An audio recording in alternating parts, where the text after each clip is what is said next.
Good morning. Mike Mullen from MikeMullen.net on the way to Martinsville Speedway this morning to see who wins the pole for Sunday's Martinsville 500. You'd almost have to say that Jimmie Johnson's the man to beat.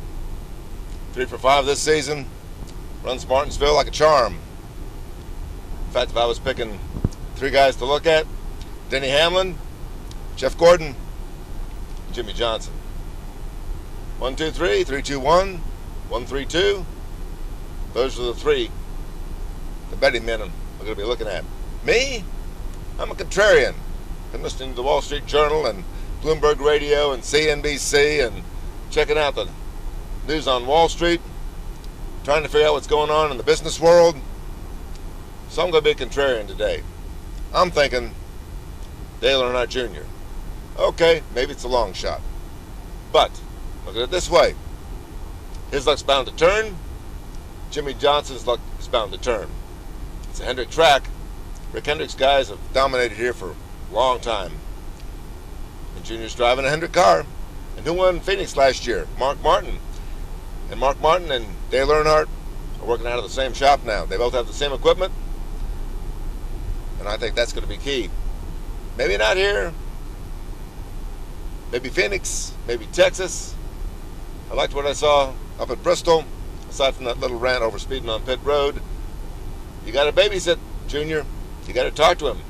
He needs a Dale Inman up there on his ear. Got to have a good spotter. Got to have a real good spotter. Charlie Glotzback and Larry Pearson found that out in that Legends race the other day at Bristol. Man, that was a bad hit.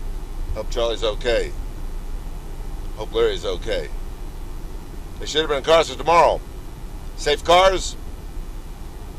Would have taken a better hit in the door. This guy's pretty bad off.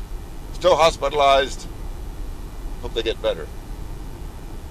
Martinsville Speedway, one of the slowest tracks on the circuit, but the first test for NASCAR's new flat blade rear spoiler, the old spoiler. We were down in Charlotte this week for a couple days watching them test. No changes. Most drivers say they can't really tell much difference, except it's a little slower on the straightaways, which means they can go a little faster in the corners. Up here at Martinsville, aerodynamics doesn't mean that much. Aerodynamics means a little bit everywhere. This is about the least aerodynamic track you've got to work with. Phoenix, Texas especially, 2 places to watch for the new spoiler. Me, I'm still trying to figure out why Brad Keselowski flipped at Atlanta. We talked with NASCAR, don't have any good answers yet. They don't have any good answers for us. They say we'll get back to you when we find something. I'm thinking Carl Edwards flipped to Talladega last year. We're getting ready to go back to Talladega. Ryan Newman flipped Talladega last year. We're getting ready to go back to Talladega. It's about time to solve the problem of cars flipping. I don't know if they've got a good solution. I think they're scared to change some of the things that they've got. And of course you got to throw in the fact that Detroit wants to have these cars look a little more like what you drive on the street. And NASCAR is getting further and further away from that, which is wrong.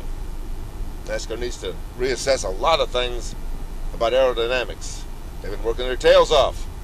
They've been in wind tunnels. They're working. Maybe we'll see the fruits of their labor in the next couple of weeks.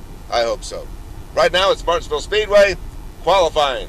If you qualify well here, you got a good shot on Sunday because there are only 3 good pits.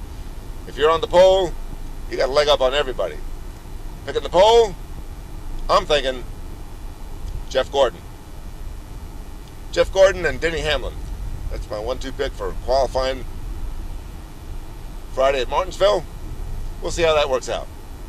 Mike Mullen from MikeMullen.net.